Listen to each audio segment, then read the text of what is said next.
componen, o sea, el precio del mutuo oneroso, que son los intereses. En este momento, que justamente se está hablando tanto de por qué los intereses son tan altos, de que tanto a nivel internacional como interno, los intereses son altísimos para nosotros.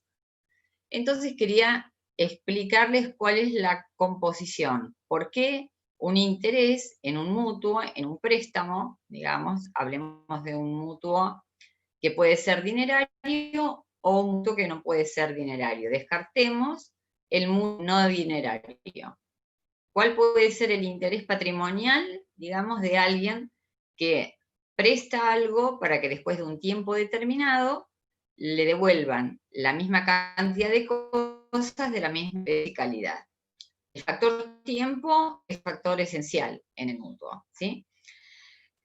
Un ejemplo práctico, por ejemplo, para que tengan una idea, es el de la persona que va a sembrar y le sobran semillas, las semillas de buena calidad son caras, y entonces el interés económico buscar, ¿no? Con interés patrimonial, dijimos, pero gratuito. Determinada cantidad de semillas que le sobran, porque después de un tiempo la semilla pierde poder germinativo, es decir, que es dinero que pierde. Pueden ser semillas, puede ser fertilizante que tenga una fecha de vencimiento, para que en la próxima cosecha el mutuario le devuelva la misma cantidad de la misma especie y calidad. Ese sería, digamos, para descartar todo mutuo que no sea dinerario, ¿no? Se comprende cuál es el interés económico de ambas partes en realidad, y el otro deja de perder. Ahora, con respecto al mutuo dinerario, que es el más común, aquí hubo como una comercialización del derecho civil, porque en el Código Civil de Vélez el mutuo era gratuito, salvo que se pactara lo contrario, y lógicamente el mutuo comercial siempre fue, no hablemos de épocas antiguas, en donde la Iglesia tuvo mucho que ver en esto de que estaba mal cobrar intereses, vayamos a la época capitalista, digamos, el precio del mutuo oneroso son los intereses. Ahora, ¿qué es lo que hace que un interés sea exorbitante y qué es lo que hace que un interés baje?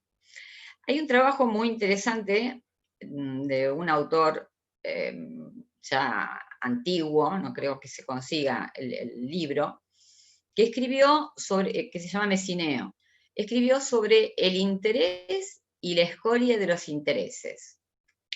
Entonces él explicaba, y después lo refritó esto Roberto López Cabana, y lo transcribió muy bien, y yo lo tomé de ahí, de Roberto López Cabana, donde lo cita lógicamente a Messineo. El interés, entonces, en el mutuo, el precio es el interés. Ahora, el interés puro, que es el precio puro, digamos, el costo por el uso del dinero que a mí me han prestado, pero después hay otra serie de componentes, que son las variables de ajuste que hacen que el interés sea más alto o más baja. El resto, lo que no es interés puro, se lo denomina, o lo denomina Messineo, escoria de los intereses. Todo lo que no es interés puro es escoria de los intereses, es aquello que no es interés propiamente dicho, pero que influye en la tasa de interés. Y vamos a enumerar y cuando termine con la enumeración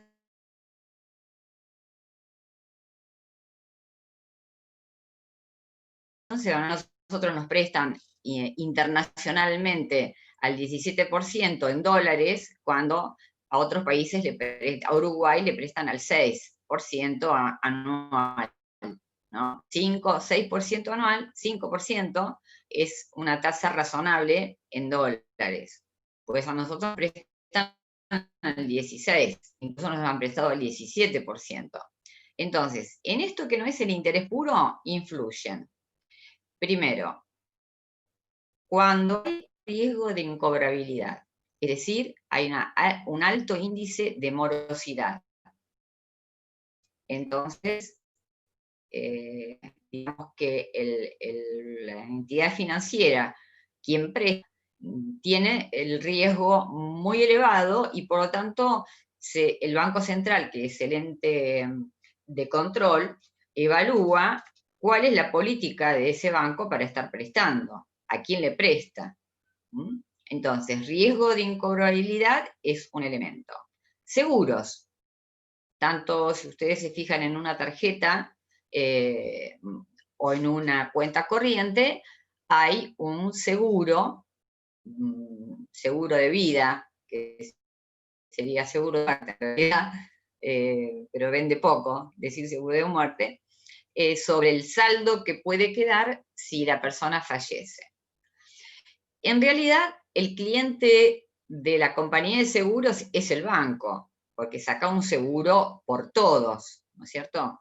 Un seguro aproximado, haciendo un cálculo actuarial. Pero lo ponen como un gasto fijo, el seguro. Todo esto va a engrosar, ¿no? Va a engrosar la torta de los intereses. Cuando el riesgo de cobrar lo que se presta es muy alto, el interés va a ser más alto. Los costos operativos, bueno, ustedes dirán, sí, antes me mandaban el resumen en papel, después me lo mandan por internet, ahora directamente tengo que ir con la tarjeta y con el número de la tarjeta en una de estas entidades que tercerizan, me lo toman, entonces, bueno, ¿qué costos operativos tienen? Bueno, los bancos y las entidades financieras tienen innumerables costos operativos, aparte del personal, ¿sí? El mantenimiento del sistema, ¿sí? Es un costo operativo. Después viene lo que se llama, porque los bancos y las entidades financieras son entidades con fines de lucro.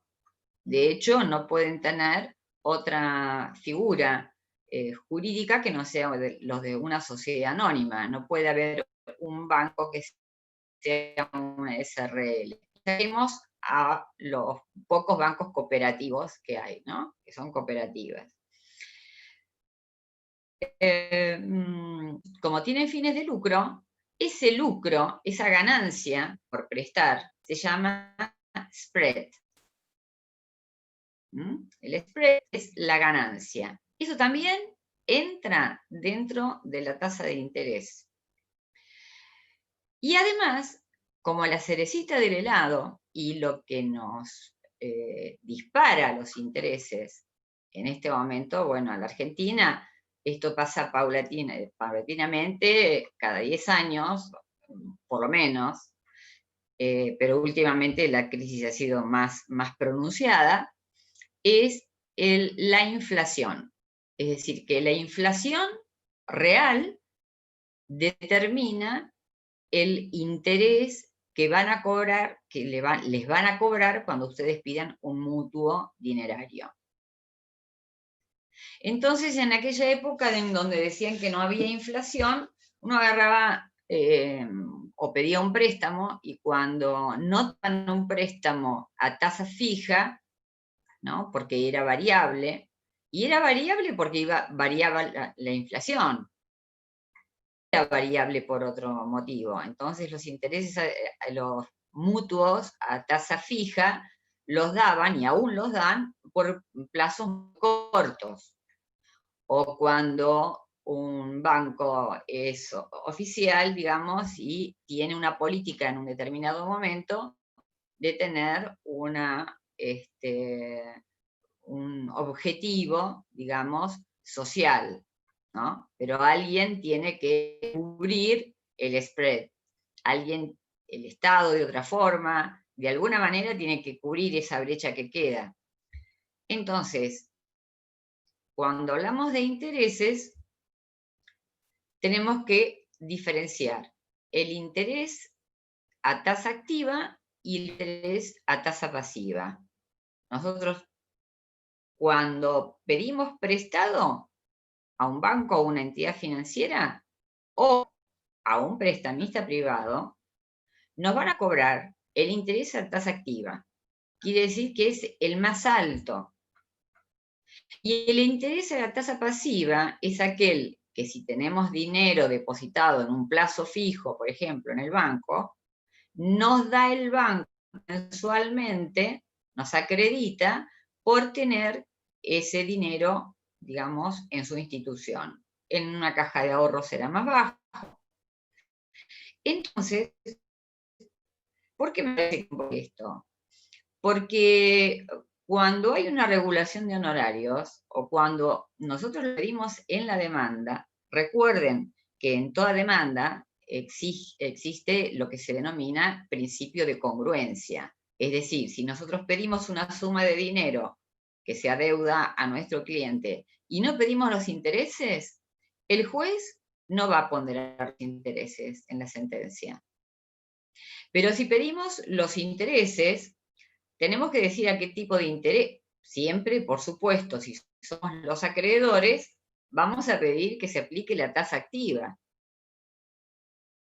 Y durante muchos años, desde la ley de convertibilidad hasta hará 5 o 6 años aproximadamente, se utilizaba como, al menos acá en Mar del Plata, por un fallo plenario, el fallo Ojeda contra el Banco de Quilmes, un interés que era ficticio, porque se hacía de cuenta que la inflación no existía. ¿Sí? Entonces, en un primer momento, en el año 90, puede haber sido un peso igual a un dólar, no había inflación durante un tiempo, pero cuando empezó a haber inflación, cuando uno cobraba, digamos, el interés puro al que le agregaban todo esta variable, digamos, que hacía que el interés fuera enorme, los jueces dijeron, bueno, vamos a poner un tope, aquí hablo de Mar del Plata, y vamos a decidir en un fallo plenario que tanto por intereses compensatorios, que son los intereses por el uso del dinero, digamos, el precio por el uso del dinero, más los moratorios, ¿sí? Aquellos que después de que se vence el plazo para pagarlos no se pagan, que generan el 50% de los intereses compensatorios. Por todo eso, por ese combo 4, no puede exceder del 24% anual. Y ese fallo, que al principio era acertado, nos tuvo durante más de años, o 12 años, porque cuando cobrábamos, o sea, era más negocio deber a un banco que nos hagan juicio, porque la inflación, que era esa variable que se negaba, era tan alta que cuando tenía que pagar el deudor, pagaba 2,50 pesos. Entonces, ahora vamos a hacer una división entre la tasa activa, se dije por un lado, y la tasa pasiva. ¿Sí? ¿Eso les quedó claro?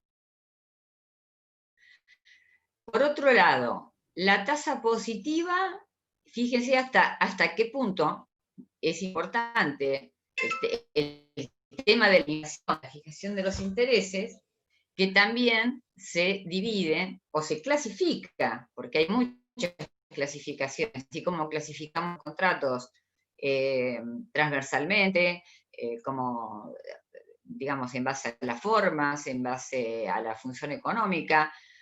Bueno, aquí también los intereses se clasifican en cuanto a la tasa activa y pasiva, pero también en cuanto a la inflación, si es una tasa positiva o negativa.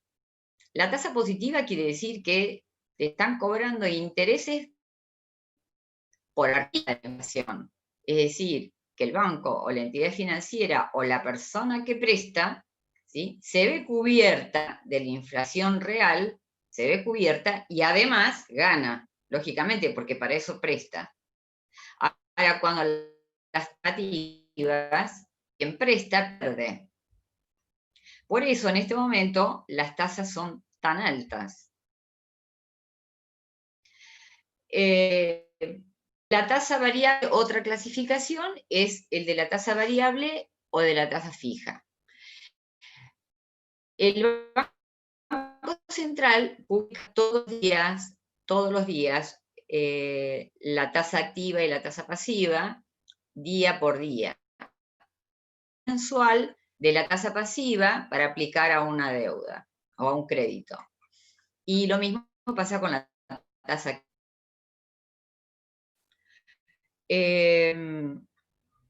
¿Cuál es la tasa más alta que nosotros pedir y que nos pueden dar? Es la tasa activa más alta, porque en realidad hay varios tipos de tasa activa, ¿no? El promedio, ¿sí?, mensual de tasa activa, digamos, el promedio mensual para descuento de documentos a 30 días. Ese es el interés más alto que va a cobrar un banco o una entidad financiera. Vos vas con un pagaré, ¿sí? Esto significa descuento de documentos. Vas con un pagaré que te entregó alguien, como dación en pago en realidad, de una deuda que tenía con vos, pero te lo van a pagar con un plazo de 90 días. Vos necesitas el dinero hoy.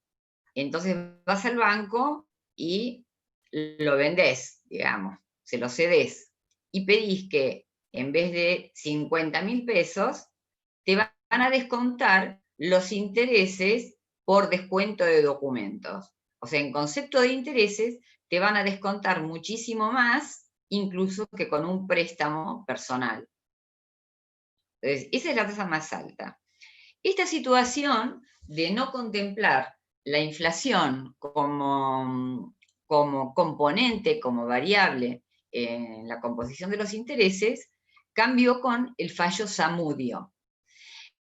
Por eso les pido, chicos, que cuando se pone algo en la plataforma, lo lean, lean el fallo, porque ahí fue una bisagra, en nuestro país fue una bisagra el fallo Zamudio, donde se reconoció finalmente que esa tasa de interés, llegado la sentencia después de un litigio de 3 o 4 años, no cubría la depreciación que había tenido la moneda para el acreedor. No lo cubría, pero ni ahí. O sea, si llenabas un changuito y medio en el súper con lo que te debían, vamos a hacerlo así, entre casa, cuando llegaba la sentencia con el 24% anual, te llevabas 2 sachets de leche. Así que el fallo Zamudio en Capital fue una bisagra que dio pie, y aquí en Mar del Plata, al plenario del fallo Metz, con Metz TZ, con Citibank. Ese fallo también es el que salirse de esa fórmula estricta del 24% anual. Imagínense la inflación que hay ahora. Por otro lado, tenemos los intereses que se aplican en leyes especiales como la tarjeta de crédito, que son un poco más altos que los que se aplican, digamos, para préstamos personales, ¿sí? Y también van a depender de todas estas variables, del riesgo de incobrabilidad, de la inflación, del spread, o sea, de la ganancia que tiene que tener, ¿no? Y fíjense ustedes que en esta nueva legislación, dentro de las facultades que tienen los jueces, si ustedes han pedido, pueden ser los deudores, ¿no? No siempre son los actores en el juicio. Si el actor una activa de interés, y nosotros sabemos que las tasas están por las nubes, podemos pedirle al juez o el mando que es excesivo, bajar la tasa de interés. ¿Sí?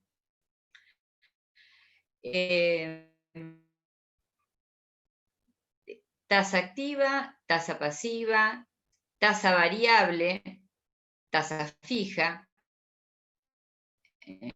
La fija es hacer un promedio de una tasa determinada, tanto la activa como la pasiva, y sacan un promedio. Y durante un mes te van a cobrar siempre, digamos, la misma tasa de interés, que en este momento es casi inexistente o por periodos muy cortos. La tasa variable, te dicen, bueno, los primeros 2 años tenés una tasa fija, pero ojo, esto pasa también con contratos como ahorro, por ejemplo, para compra de vehículos. Te dicen, vas a pagar una cuota que tiene relación con el 0 kilómetro, pero el primer año vas a pagar una tasa fija, ¿no? Por eso en este momento hay tanta conflictividad con relación a los planes de ahorro para compra de vehículos, porque después del año la tasa pasa a ser variable, la cuota pasa a ser variable, va a tener una relación con el precio, siempre con el precio del 0 kilómetro.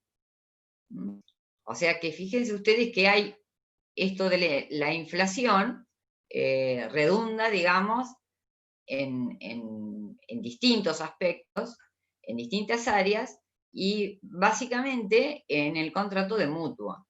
En este momento prácticamente no hay mutuos con garantía hipotecaria, es decir, para compra de viviendas.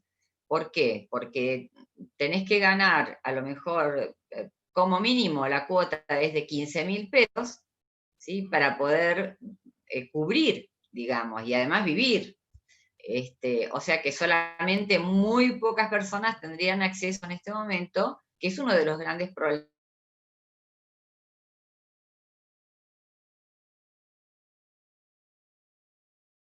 El derecho a vivienda del que nos habla y que participa, que garantiza la Constitución Nacional, y el derecho a no perder dinero, digamos, de una entidad que no se ve obligada a prestar, perdiendo. Así que siempre recuerden que cuando hay un derecho que se contrapone y que siempre se genera un dilema. Las veces que los bancos han prestado a pérdida, digamos, fue cuando el Estado subsidió el resto, ¿sí? El resto de la cuota para que el banco pudiera prestar en esas condiciones. Porque si no, el spread no surgía de ningún lado. Con respecto a la tasa de incorrigibilidad, quería hacerle otra pequeña acotación, y es que el Banco Central, como ente de vigilancia, es el que cataloga los bancos. Cuando ustedes escuchan hablar de un banco de primera línea, hablan de un banco que tiene un bajo nivel de morosidad, optimizaron sus niveles operativos, ¿sí? Tienen un spread razonable y tienen capacidad para prestar. Ahora, ¿qué pasa cuando la tasa de morosidad es muy alta, como en este caso? Muchas veces los bancos dicen, usted tiene una tasa, una tarjeta de crédito con un interés altísimo. Esperen un segundito, acá, este no es un resumen nuevo, pero una tasa del 58, 60% es una barbaridad, es una barbaridad. Entonces, si ustedes no pagan el total de la tarjeta y pagan el mínimo, la financiación le van a aplicar este 58% de intereses. Entonces el banco, ¿qué dice? No porque sea buena gente, ¿sí?, sino porque no les conviene que el Banco Central vea que cada 90 días tienen que mandar qué cantidad de morosos tienen, que tienen una alta tasa de incobrabilidad. Entonces les ofrecen un préstamo personal para cubrir ese saldo impago de la tarjeta de crédito a un interés más bajo. Entonces no le dan el dinero en la mano, pero por medio de una operación, digamos, técnica, por un clearing bancario, ponen, digamos, hacen una tradición simbólica de ese dinero que le están prestando y cancelan la tarjeta de crédito. Con lo cual ustedes quedan como nobles, como que recién han sacado un préstamo personal, y para el Banco Central la situación es regular. Regular significa que está bien, ¿eh? No tienen problemas. Aunque el banco sepa que después, si ustedes tenían problemas para pagar la tarjeta, después de 4 o 5 meses van a tener problemas para pagar el préstamo. Pero sí, a los bancos les interesa cómo los catalogan, porque según cómo los cataloguen, tienen ciertos beneficios. Así que creo que con esto terminamos, digamos,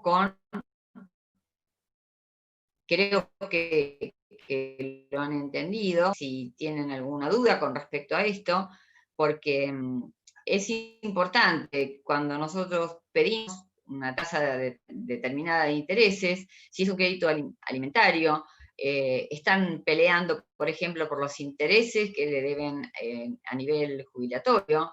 Es diferente cuando lo debe una compañía de seguros, y desde ya que cuando una empresa le debe a otra, o cuando alguien demanda a un banco, le van a aplicar, como en este caso Metz, la tasa activa más alta al banco. ¿Por qué? Porque el banco está dando la tasa más alta, no está demandando a doña Rosa. Y entre empresas lo mismo, son personas jurídicas comerciales. Quiero que si alguien está ahí, y no se digan si les pareció claro o si tienen alguna duda. Sí, estuvo claro, se escuchó todo bien. Profe, yo tengo una pregunta. ¿De cuánto es la...? ¿Escuchó bien? Sí. Profe, ¿me escuchas? ¿Te quedaste en cuánto está? Ah, sí. ¿En cuánto está la usura? O sea, ¿hay límite? Bueno, la usura, justamente, no hay una tasa de interés fija, estipulada por el Estado, y que diga, este interés es usurario. Eso lo evalúan los jueces. No podemos decir que los intereses son usurarios. Son confiscatorios cuando directamente afecta tu derecho de propiedad. Lógicamente que nadie te obliga a sacar una tarjeta, ¿no?, ni a pedir un préstamo. Pero hay situaciones de emergencia donde, yo digo, esto de si es usurario o no es usurario, lo podemos ver mejor con los prestamistas privados. Cuando colgué en la plataforma un modelo de contrato de compraventa con pacto de retroventa, no sé si lo vieron. Mírenlo, porque es una de las formas, el pacto de retroventa es una de las maneras en donde se simula un mutuo con intereses usurarios. ¿Qué dice la clausulita esta, que es una cláusula puede o no puede estar, pero si las partes deciden, es accidental, digamos, no es natural? Es más o menos así. El vendedor se reserva el derecho de recuperar la cosa vendida, ojo, tiene que haber habido cumplimiento de las dos prestaciones principales: entrega de la cosa y pago del precio. Entonces, dice, el vendedor se reserva durante un tiempo determinado, que es años en el caso de los inmuebles, y 3 años en el caso de los bienes muebles registrables, la posibilidad de recuperar la cosa vendida, devolviendo en más o en menos, dice, lo que le costó, lo que le entregaron por su casa. Vamos a hablar de una casa. Y esto del más o en menos, si vos necesitabas dinero y cubriendo un préstamo usurario y sabés que si lo tenés que ejecutar, me pongo del lado del prestamista, sé que si lo voy a ejecutar por falta de pago, el juez va a rebajar los intereses por usurarios. Entonces se simula una venta con pacto de retroventa en donde se establece que para recuperar la cosa vendida, si la vendí en $300.000, voy a tener que pagar $380.000 para recuperarla. Esos 80, ni más ni menos que intereses encubiertos. Por eso se le pone el ojo siempre cuando hay una cláusula de retroventa, y para recuperar la cosa vendida hay que pagar una mayor cantidad. Es probable que el mercado fluctúe y según, digamos, el término del préstamo, el tiempo que existe entre que te prestan y vos tenés que devolver, haya una variación en el mercado. Bueno, están llamando por teléfono, pero no voy a atender. Así que no escuchan ustedes. En realidad, entonces, la usura se da más, digamos, claramente con los préstamos privados. Esperen, voy a contestar acá por si es una emergencia, que estoy dando clases.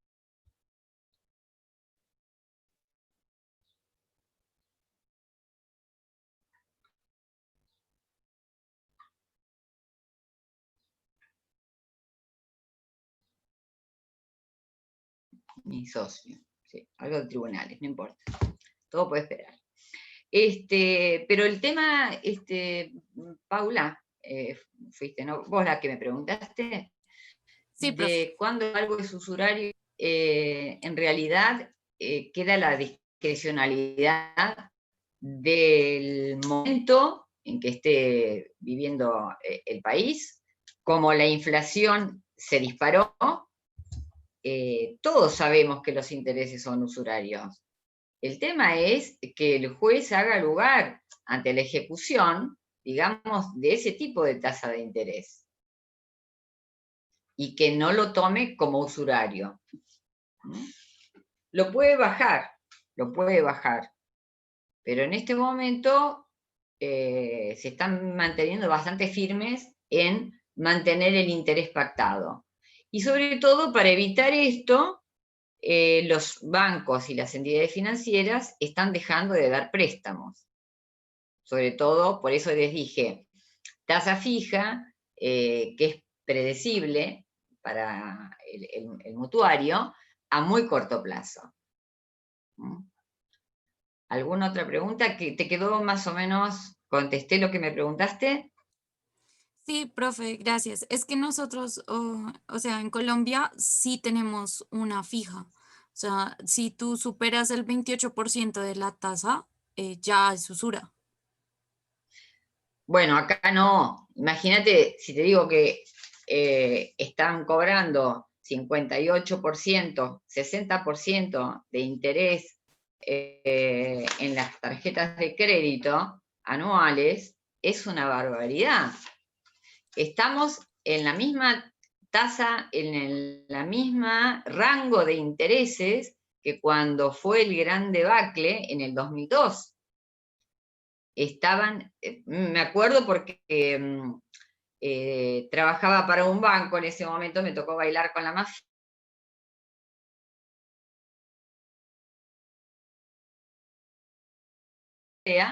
De tarjeta de crédito o de préstamos, y por supuesto que se perdían todos porque todavía regía lo del 24% anual.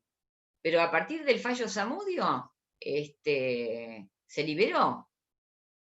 Dijeron, sí, pero ¿y el término y la inflación? Y entonces es más negocio deber que pagar para alguien. Si era el 24% anual, teníamos una inflación del 58%, perdón, intereses del 58%, porque la inflación era muy superior al 24% anual.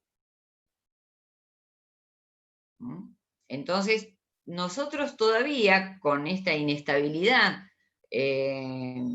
jurídica que tenemos, por eso el mutuo, digamos, a nivel internacional, en el mutuo a nivel internacional, lo que para nosotros sería la inflación, ¿sí? O el riesgo de incobrabilidad, se llama riesgo país. Por eso a Uruguay le prestan al 6% anual en dólares y a nosotros al 17%. ¿Podemos decir que son tasas usurarias? Y sí son tasas usurarias, pero si estamos catalogados como un país que no cumple o que tiene graves problemas financieros, te prestan y te sangran, lógicamente. Podés no pedirlo, pero si lo pedís, ese es el precio. Creo que estamos a la altura solamente de algún país africano. Es desastroso, no se puede ocultar, no se puede ocultar.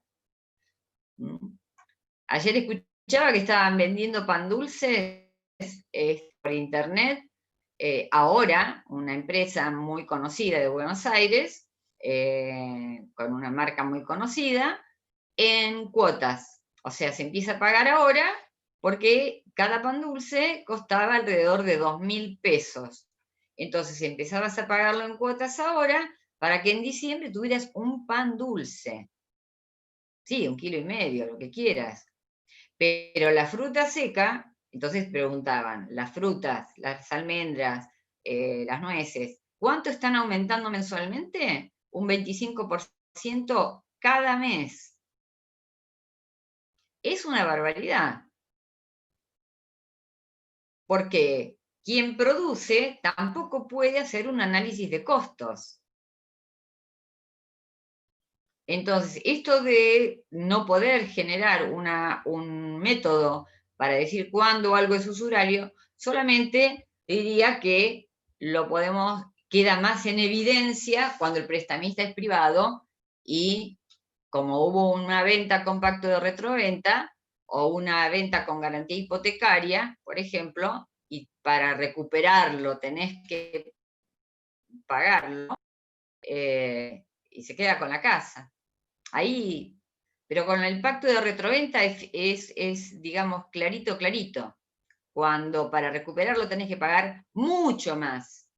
Puede haber una variación, está bien que haya una variación, pero no un 30% más en dólares. ¿Alguna duda, chicos? ¿Otra cosa? ¿Se escucha?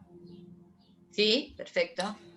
No me quedó muy claro cómo se determina la tasa activa y la tasa pasiva. La tasa activa es la que vos le tenés que pagar al banco cuando el banco te presta. Porque el banco te presta, pero tiene que ganar. ¿Sí? Este spread, con doble E y D, de dedo final, que es la ganancia, es lo que hace que el banco sea una entidad con fines de lucro. Y hay distintas tasas activas, pero es siempre lo que vos le tenés que pagar cuando el banco te presta. o cuando vos descontás un documento. ¿Sí?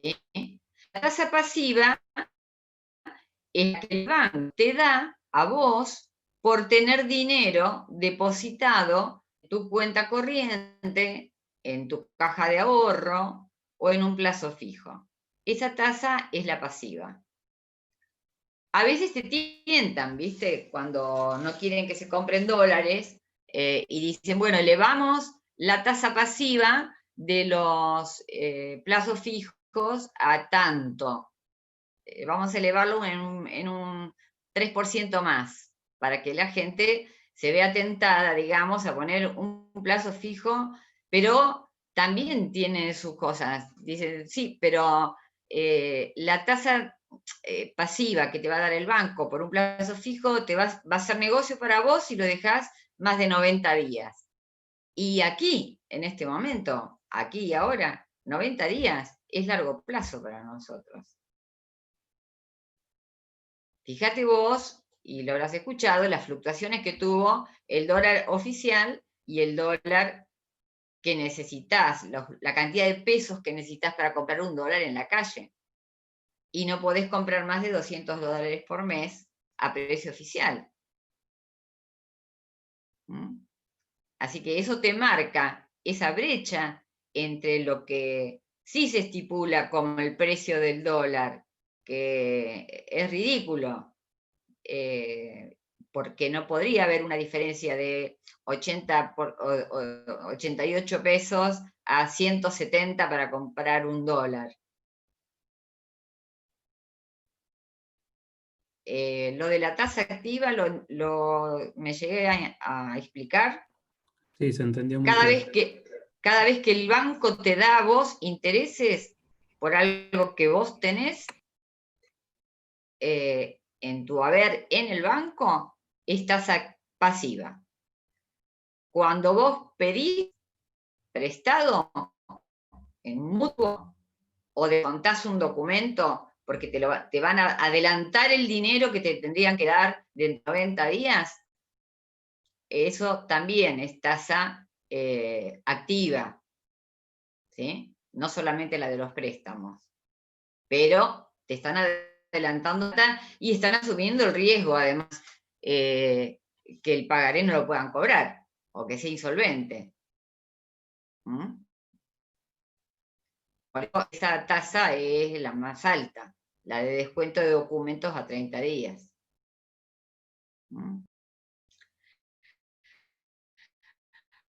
Bueno, es importante que conozcan esto de la tasa activa y la tasa pasiva, porque, por ejemplo, en la página del Colegio de Abogados de Mar del Plata, hay una parte que dice escritorio virtual.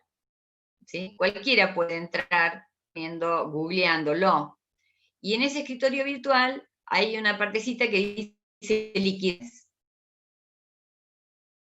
Ustedes pueden poner, según la tasa, tienen una sentencia, la tasa que haya determinado el juez, ponen el dinero que pidieron, por el que demandaron, y la tasa, la fecha, lógicamente, la fecha de la sentencia, la tasa. Hay varias tasas, van a haber un montón de tasas, Banco Nación, si están litigando en el federal, Banco Provincia, si están litigando en provincia, tasa activa, tasa pasiva, van a haber un montón. Van a elegir la que el juez les propuso en la sentencia y directamente les va a salir la liquidación automáticamente. No tienen que ir al banco a averiguar.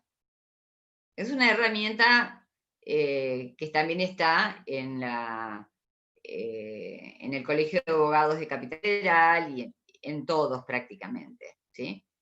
Pero van a ver ahí ustedes la cantidad de variables que puede haber, que son las que pueden utilizar los jueces. Si ustedes son acreedores, van a pedir la tasa activa siempre. Es decir, la más alta.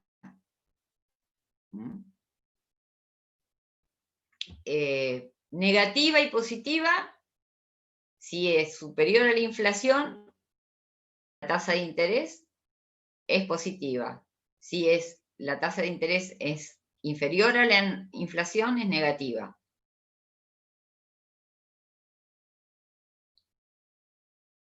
Fija o variable.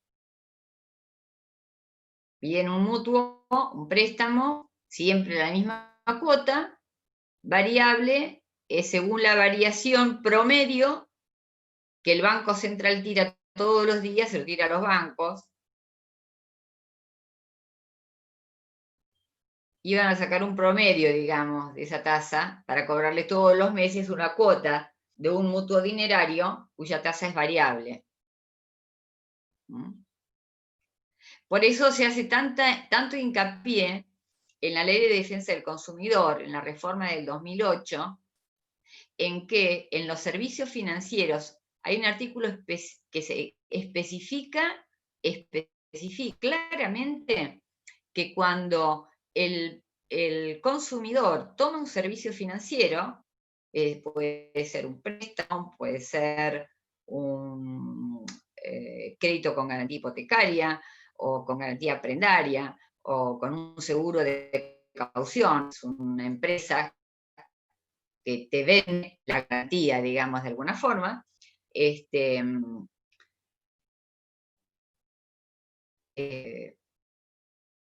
este caso, por ejemplo, te explica que la tasa de va a ser variable. Va a ser variable, generalmente va a ser variable. Otra cosa que me interesa es que se da, o sea, que los bancos se califican. Los bancos no entran en quiebra, no quiebran, se liquidan. Y el responsable, si un banco se liquida por insolvente, es el Banco Central. O sea que en general, cuando un banco entra en insolvencia, se demanda al banco y al Banco Central, o sea, al Estado también, por no haber verificado a quién se prestaba.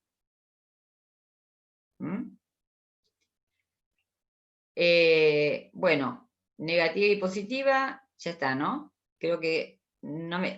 compensatorios o moratorios. Los compensatorios son los comunes, digamos, los intereses por el uso del precio del dinero. Te prestan, bueno, estás pagando todos los meses el precio que va a estar influido por esta variable de ajuste, que es la inflación, entre otras cosas, pero ese es el compensatorio. El moratorio es, si entras en mora, tiene la posibilidad de cobrarte el 50% más, o sea, el 50% del interés compensatorio como interés moratorio, hasta que vos te pongas al día.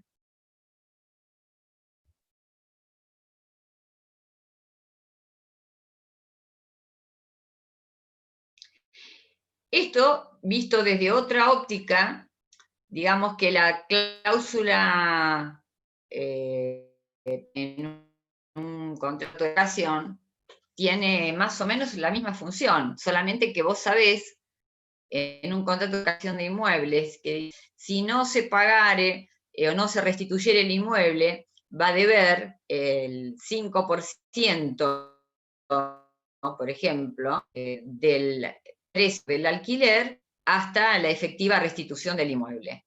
Ahí la certeza que tenés es que sabés cuánto vas a pagar. Con una tasa variable, en un régimen como el nuestro, inflacionario, en este momento, como ocurrió en otras épocas, ojo, no estoy hablando solo de este momento, en la época de Alfonso, fue terrorífico. Me acuerdo que no les miento, de una provincia a otra con el auto, y era tanta la inflación que hubo, ¿no? Que no sabía si iba a tener dinero para comprar la nafta de vuelta.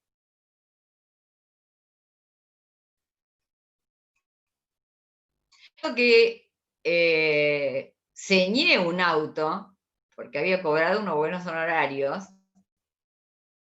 en otra provincia, lo ceñé un viernes, porque el lunes ya no lo iba a poder comprar. O sea, esto no es nuevo para algunos que somos más grandes y que hemos atravesado. Lo que pasa es que acá se juntó todo. La pandemia, se juntó la falta de productividad, se juntó ya una inflación que venía creciendo. Bueno, no vamos a hablar de política, pero la situación, como decía nuestra compañera, no hay un parámetro para decir cuándo un interés es, salvo, como les decía, en el caso del prestamista privado, que sí, lógicamente, te está cobrando 80% más. Y hay otro mecanismo del prestamista mutuo, ¿sí? Del mutuo, que no realizan las entidades financieras porque a lo mejor no te dan los requisitos para pedir un préstamo. Una es esta que les dije de la venta con pacto de retroventa, ¿sí? Y otra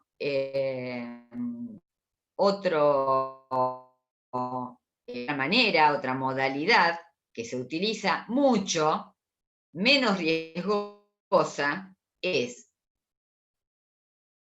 un contrato de mutuo por escrito, en donde dicen que te están entregando $80.000 y que volver en el curso de 2 años o de 3 años con, si es en dólares, pongámosle un 5% anual de interés. Cosa que si vos no pagás, al juez le parece razonable esa tasa de interés. Más la mora, ¿no es cierto? El 5 más la mitad del 5 como moratorio. Pero, ¿cuál es la trampa? Vos firmás y en vez de 80 te dan 50 en la mano. Y vos estás diciendo, generalmente hay algún escribano ahí que dice, para no quedar pegado, que una de las partes dijo que recibió antes de ese momento, de ese acto, y lo hacen en escritura pública a veces, que recibió en otro momento anterior los 30.000 pesos que están faltando y que en este momento se le hace entrega efectiva de 50.000. Porque si el escribano llega a decir que en ese momento se entregan 80.000 delante de él o de ella, es cómplice de la usura. Entonces, estos dos mecanismos de préstamos usurarios, te diría que es más común este último que el de la venta con pacto de retroventa. Sobre todo cuando se pide menos dinero, ¿no? Cuando no hay un inmueble. Entonces, figura que recibiste 80 y en la mano te vas con 50. El resto, viste, no se lo podés reclamar a nadie. Sobre todo porque certificaste la firma con un escribano que dijo que las partes manifiestan que en un momento anterior tuvieron tanto, le dieron $30.000 más, y está dando fecha cierta a ese documento. Porque si certificás la firma, esto forma parte de la parte general de contratos y de obligaciones. Fecha cierta, si vos certificás una firma y la volcás en el protocolo, en el libro de protocolo del escribano, le da fecha cierta. A vos te tienen que dar un ejemplar, lógicamente, pero ya te quedaste con los 50 diciendo que te dieron 80. ¿Sí? Bueno, no sé cómo vamos con el tiempo. Me parece que se nos fue con los intereses, ¿o no? Alguien que me diga. Faltan como 15 minutos, más o menos, un poquito más de 15 minutos. Bueno, ¿les quedó más o menos claro? Sí, señora, fue claro. ¿Sí? Perfecto. Bueno, entonces podemos empezar con donación, por lo menos. ¿Sí? El artículo 1542 define a la donación cuando dice que hay donación cuando una parte se obliga a transferir gratuitamente una cosa a otra y ésta lo acepta. Aquí mejoró, digamos, el legislador la técnica legislativa, porque puso el tema de se obliga a, dejó bien en claro que es un contrato consensual. Si bien todos sabemos que con este nuevo código desaparecieron los contratos reales, lo dejó bien en claro, porque además está la aceptación del donatario para que la donación se concrete. Ahora les voy a comentar qué es lo que antes, estoy re oscura yo acá, bueno, la próxima vez voy a poner un lugar con más luz. No me había fijado. ¿Cuál es, digamos, uno de los actos jurídicos que se podían hacer y que eran habituales y que ahora son más costosos? Se pueden hacer, pero no de la misma manera. Es un contrato gratuito, ¿sí?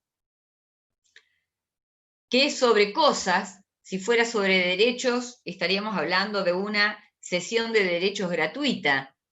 Si la cesión de derechos fuera gratuita y no fueran cosas, se podría asimilar, pero en la donación siempre son cosas.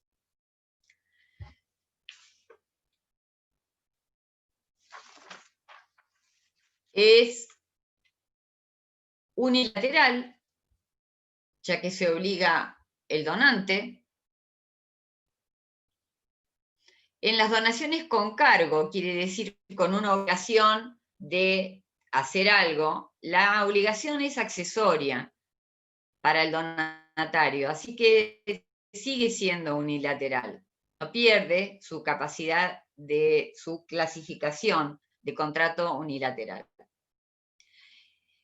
¿Es formal, solemne o no? Depende qué sea lo que se done. En las donaciones de inmuebles, de bienes muebles registrables y de prestaciones periódicas o vitalicias, es un contrato solemne de solemnidad absoluta que debe ser hecho bajo escritura pública y que es insalvable bajo pena de nulidad.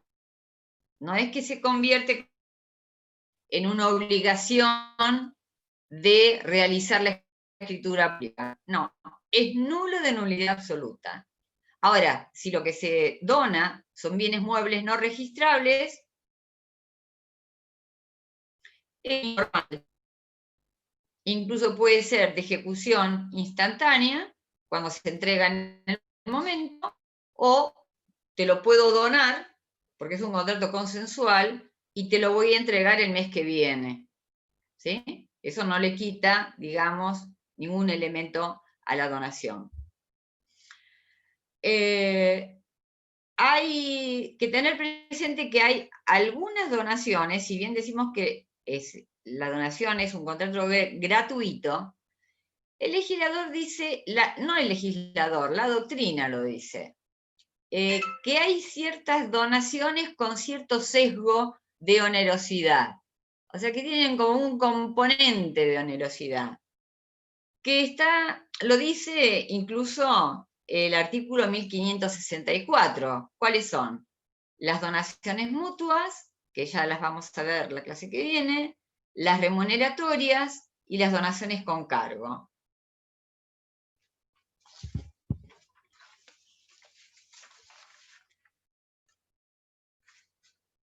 Y para no entrar en los elementos esenciales, que no nos van a alcanzar los 15 minutos, les voy a comentar qué era lo que se hacía antes para evitar, digamos, tiene una función social, ¿qué era lo que se hacía para evitar una sucesión? ¿Sí? Nadie puede donar, digamos, su patrimonio, ni una alícuota importante de él, si no tuviera otros medios, digamos, de subsistencia, salvo que sea con reserva de usufructo. Es decir, la nuda propiedad es del donatario, pero hasta que yo me muera. Usufructo no significa que tengo que estar viviendo adentro.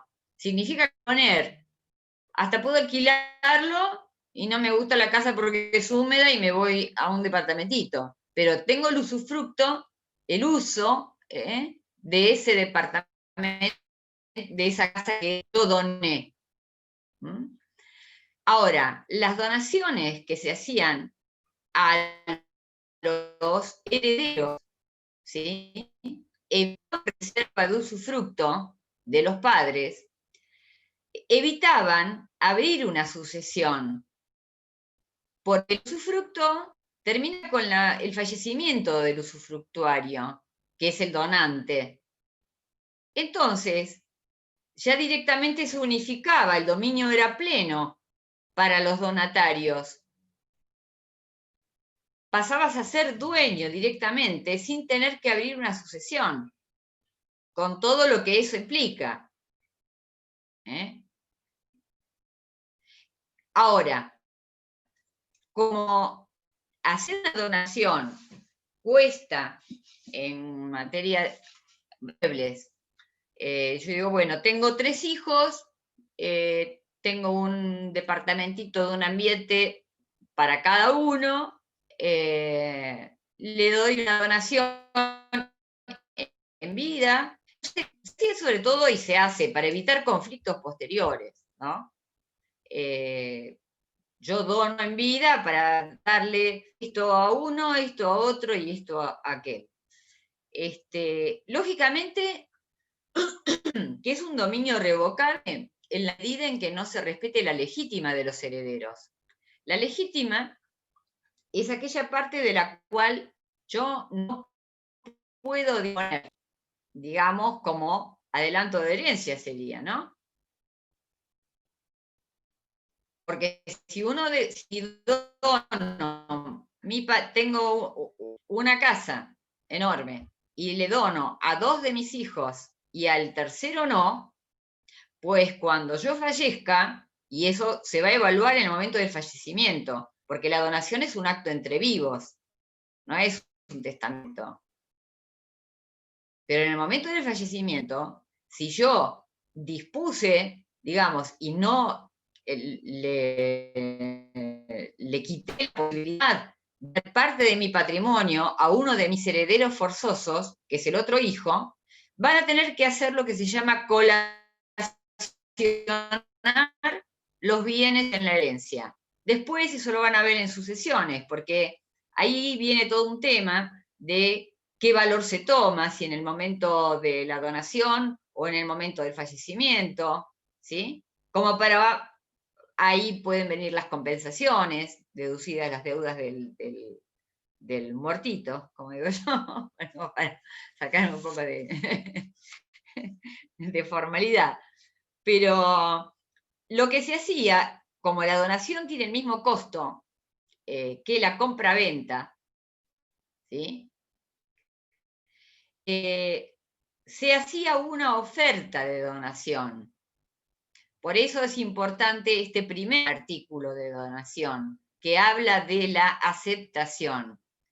Entonces, yo quería que mi hijo no tuviera problemas si yo me moría. Y mi otro hijo o mi otra hija tampoco. Hacía 3 ofertas de donación en instrumento privado con firma certificada ante escribano público, cosa que le daba fecha cierta.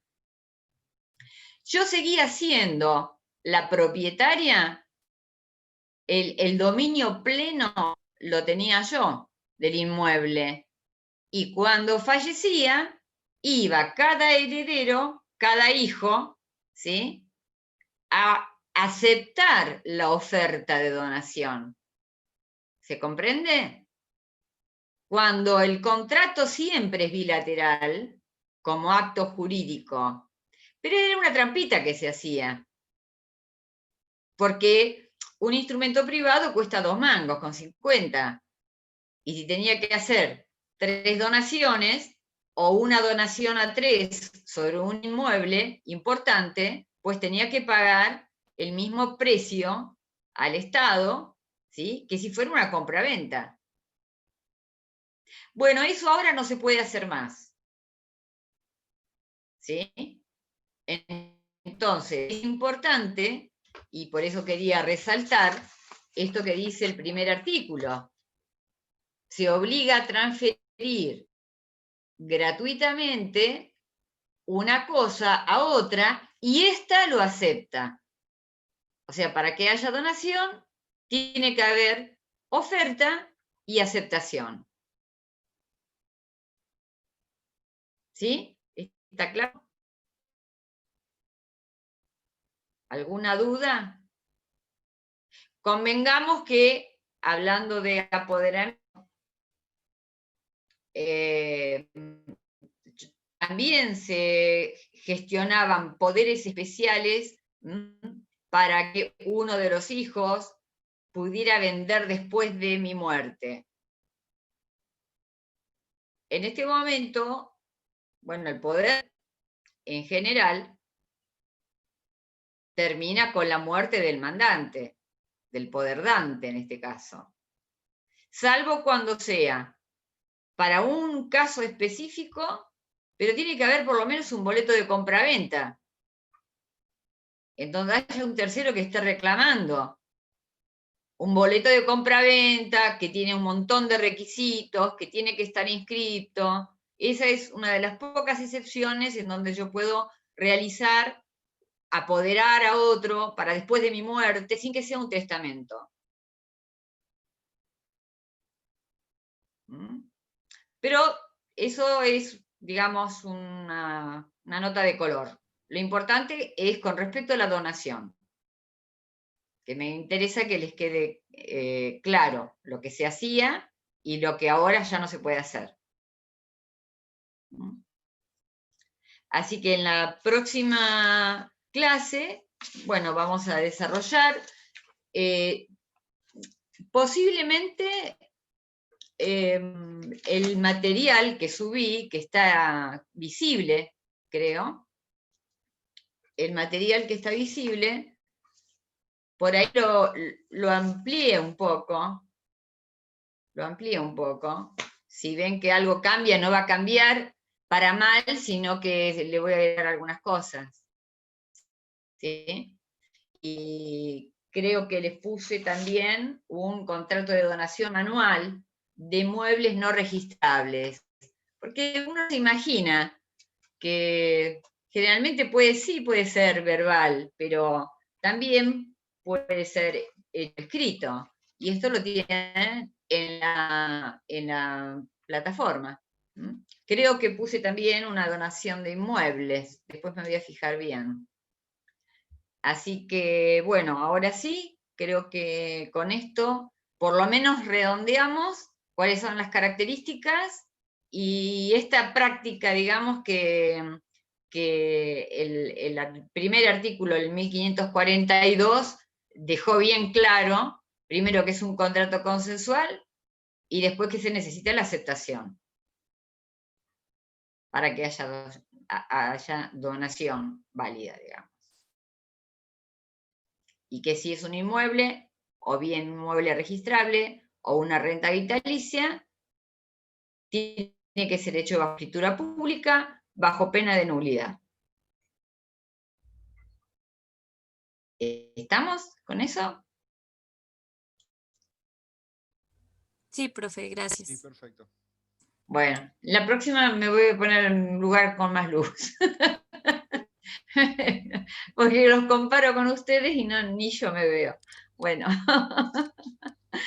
Chicos, bueno, nos vemos en la próxima y acuérdense cualquier duda que vayan teniendo sobre el material que que subimos o sobre lo que se habló en clase, tienen siempre la posibilidad de preguntar, tanto por la plataforma, que a lo mejor es útil que por el WhatsApp, no sé, como quieran, ¿no? Uno a lo mejor puede escribir con más libertad con la computadora. Así que no se queden con dudas. Y sí les recomiendo que cuando ponemos un fallo, no digo que lo lean absolutamente todo, pero tengan idea de qué se trata. Porque bisagras, en algún sentido, han sido bisagras. No vamos a poner un fallo porque sí nomás. Está claro. Así que los despido, chicos, hasta la próxima clase. Buenas tardes. Gracias. Hasta luego. Chao.